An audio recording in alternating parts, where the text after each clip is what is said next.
দেশের রাজনীতির অন্দরে এখন এক বিশাল তোলপাড় শুরু হয়ে গেছে। নতুন সরকারের প্রথম ৬ মাস পার হওয়ার পর থেকেই মন্ত্রীদের ভেতরে একটা বড় ভয় ঢুকে গিয়েছে। কার চাকরি থাকবে, কার চাকরি চলে যাবে, সেই চিন্তায় অনেক বড় বড় মন্ত্রীদের এখন রাতে আর ঘুম আসে না। সরকারের প্রধান মানুষের টেবিলে একটা গোপন খাতার ফাইল জমা পড়েছে। সেই ফাইলেই দেখা যায় কোন মন্ত্রী ভালো কাজ করছেন আর কোন মন্ত্রী খারাপ কাজ করে ধরা খেয়েছেন। এই ৬ মাসের হিসেব নিকেশ শেষে এমন কিছু পাওয়ারফুল মন্ত্রীদের নাম বাদ পড়ার তালিকায় এসেছে, যা শুনলে সবাই অবাক হয়ে যাবেন। যারা ভেবেছিলেন একবার মন্ত্রী হতে পারলেই কেল্লাফতে আর কেউ তাদের সরাতে পারবে না, তাদের সেই ভুল ধারণা এখন ভেঙে যেন চুরমার হয়ে গেছে। আর যেসব মন্ত্রীরা ঠিকমতো কাজ করতে পারেননি, তাদেরকে চেয়ার থেকে নামিয়ে দেওয়া হচ্ছে। তাদের জায়গায় কাজ ত্বরান্বিত করতে ৪ জন মানুষ মন্ত্রী বানিয়ে নিয়ে আসা হচ্ছে।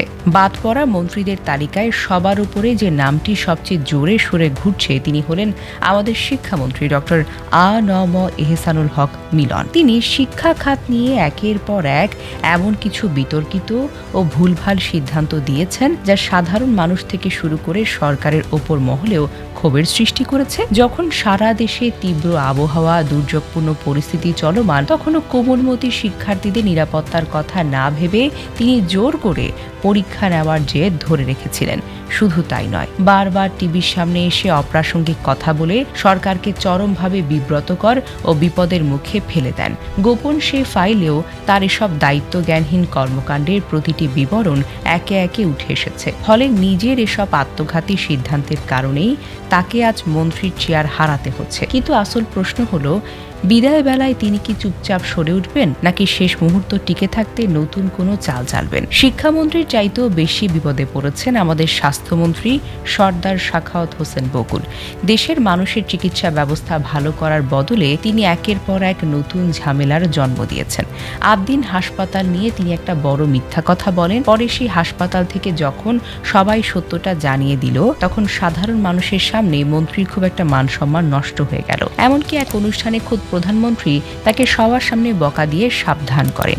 এসব ভুলের কারণেই তাকেও এখন বিদায় নিতে হচ্ছে। শুধু বড় মন্ত্রীরা নন, পানি সম্পদ মন্ত্রণালয়ের ছোট মন্ত্রী ফরহাদ হোসেন আজাদও এক বিশাল বিপদে পড়েছেন। ইন্টারনেট বা ফেসবুকে তার একটা খুব খারাপ ভিডিও সবার মোবাইলে ছড়িয়ে পড়েছিল। নিজের এই খারাপ কাজ লুকানোর জন্য তিনি সোজা দাবি করে বসলেন এই ভিডিওটি নাকি কম্পিউটার বা প্রযুক্তি দিয়ে বানানো হয়েছে। কিন্তু ইন্টারনেটের সত্যি খবর বের করার দলগুলো পরীক্ষা করে জানিয়ে দিল, ভিডিওটি কোনো প্রযুক্তি দিয়ে বানানো নয়, বরং ভিডিওটি একদম সত্য মানুষের।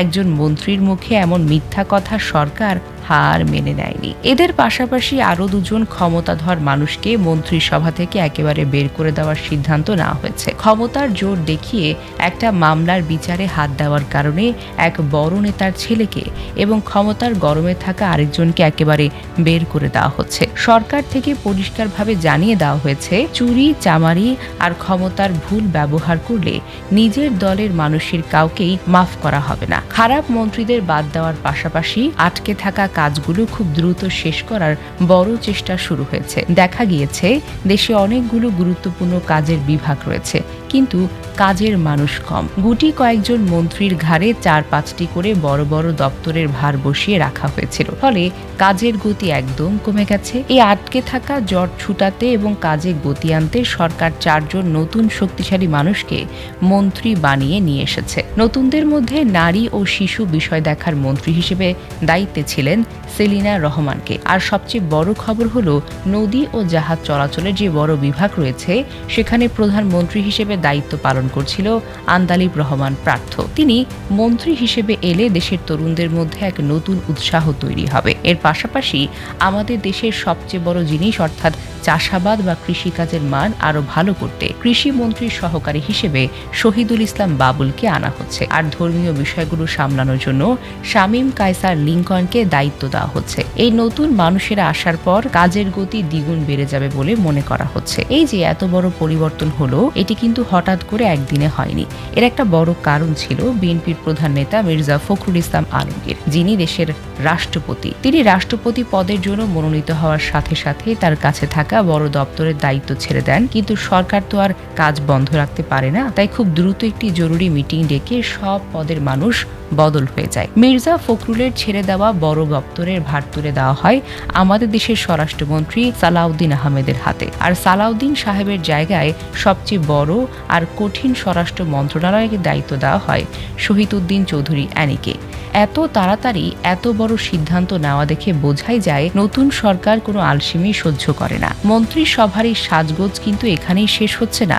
যেসব মন্ত্রীরা বাদ পড়েছেন তাদের খালি চেয়ারগুলোতে বসানোর জন্য আরও কিছু ভালো নেতার নাম ভাবা হচ্ছে। শিক্ষামন্ত্রী মিলনের জায়গায় আনা হতে পারে মাহাদি আমিনকে, যিনি খুব বুদ্ধিমত্তার সঙ্গে কথা বলেন। স্বাস্থ্যমন্ত্রী বকুল বিদায় নেওয়ার পর সেখানে প্রধানমন্ত্রী হিসেবে পদোন্নতি পেতে পারেন ডক্টর এম.এ. মহিদ।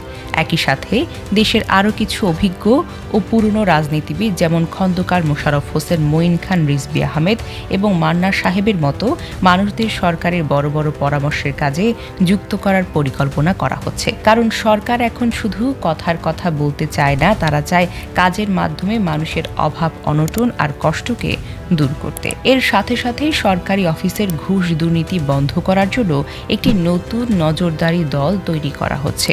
কোনো মন্ত্রী বা তার নিচের কর্মীরা যদি কাজের বিনিময়ে গোপনে টাকা দাবি করে, তবে এই দল সোজা গিয়ে তাদের ধরে ফেলবে। ফলে নতুন যারা মন্ত্রী হয়ে এসেছেন তাদের উপর প্রথম দিন থেকেই কড়া নজর রাখা হবে, যেন সাধারণ মানুষকে সেবা পাওয়ার জন্য কোনো ভোগান্তিতে পড়তে না হয়। অন্যদিকে মাঠ পর্যায়ে জেলা উপজেলার যেসব সরকারি বড় বড় অফিসাররা আছেন তাদের কাজের হিসেবও নতুন করে চালু হচ্ছে।